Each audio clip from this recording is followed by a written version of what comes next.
आज हम आप सभी को सुंदरकांड के बारे में कुछ ऐसा रहस्य बताने वाले हैं जो कोई शायद ही आपको बताएगा। सुंदरकांड बहुत ही शक्तिशाली है और यह कई अधिक गुना शक्तिशाली जब बन जाता है जब इसका नियमतापूर्वक पाठ किया जाता है। आज हम इन्हीं सब महत्वपूर्ण जानकारियों के बारे में बताने वाले हैं।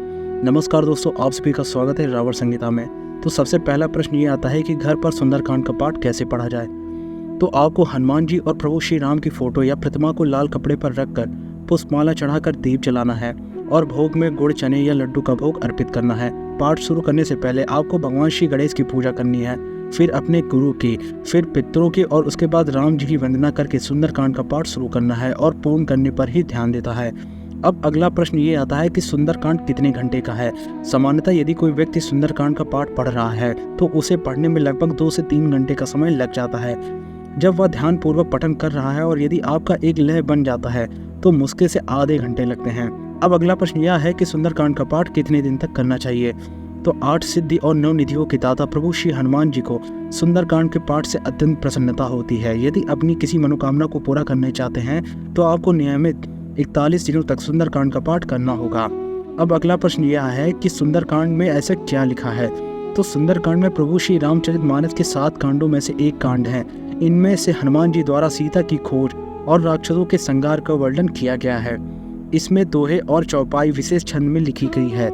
संपूर्ण मानस में प्रभु श्री राम के शौर्य और विजय की गाथा लिखी गई है, लेकिन सुंदरकांड में उनके भक्त हनुमान के बल और विजय का उल्लेख मिलता है। अब अगला प्रश्न यह है कि सुंदरकांड पढ़ने का सही समय क्या है।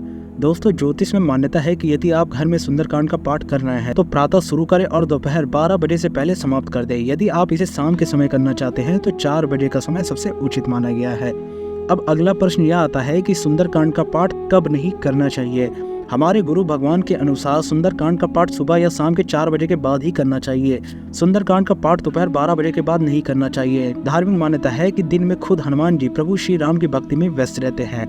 अब कई सारी बहनों ने हमसे पूछा कि क्या महिलाएं सुंदरकांड का पाठ पढ़ सकती हैं। तो मैं बताना चाहता हूँ उन्हें विशेष रूप से कि तमिलनाडु में ऐसी मान्यता है कि गर्भवती महिलाओं को काम रामायण का सुंदरकांड सीखना चाहिए। उनका मानना है कि गर्भावस्था के दौरान सुंदरकांड का जाप शिशुओं के लिए बहुत अच्छा होता है। अतः आप सभी पूरी सात्विकता के साथ इसका पाठ कर सकती हैं, परंतु नियमों का पालन और अपने गुरुजनों के आदेश पर ही करें। अब अगला प्रश्न यह आता है कि यदि 21 दिनों तक सुंदरकांड का पाठ पढ़ा जाए तो उससे क्या फायदा होता है।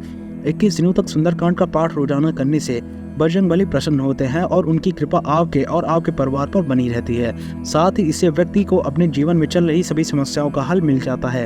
हनुमान जी की कृपा से घर परिवार में सुख, समृद्धि और शांति का वास होता है और वह सारी नकारात्मकताएं दूर हो जाती हैं जो आपको परेशान कर रही होती है। अब अगला प्रश्न यह है कि सुंदरकांड में राम शब्द कितनी बार आता है। तो दोस्तों, मैं आप सभी को बताना चाहता हूँ कि प्रभु श्री रामचरितमानस में राम शब्द 1443 बार वर्णन किया गया है। श्री रामचरितमानस में सीता शब्द 147 बार वर्णन हुआ है। श्री रामचरितमानस में जानकी शब्द 69 बार वर्णन किया गया है। अब एक अहम प्रश्न आता है कि हमें सुंदरकांड का पाठ क्यों पढ़ना चाहिए। हनुमान जी की विशेष कृपा प्राप्त करने के लिए सुंदरकांड का पाठ किया जाता है। हनुमान जी इस कलयुग के प्रधान देव हैं और वह अजर अमर हैं। हनुमान जी की कृपा से सभी तरह के दुख दर्द दूर हो जाते हैं। हनुमान जी की विशेष कृपा प्राप्त करने के लिए आपको सुंदरकांड का पाठ किसी भी हाल में करना चाहिए। आप यदि इस पाठ का नियमितता पूर्वक अध्ययन करते हैं तो आपको 11 दिनों में खुद के अंदर एक बदलाव नजर आने लगेगा। आपके अंदर एक अनंत ऊर्जा का वास होने लगेगा और आपसे आपके दुश्मन जल्दी नेत्र नहीं मिला पाएंगे। कोई भी आपसे उलझने की भूल भी नहीं करेगा। आप एक तेजवान व्यक्ति के रूप में जाने जाओगे। एक अलग ही दिव्य ऊर्जा आपके अंदर वास करना प्रारंभ कर देती है। दोस्तों, यदि यह जानकारी अच्छी लगी हो तो वीडियो को लाइक करिए, चैनल को सब्सक्राइब करिए और ज्यादा से ज्यादा लोगों को शेयर जरूर करिएगा। आप सभी को हर हर महादेव।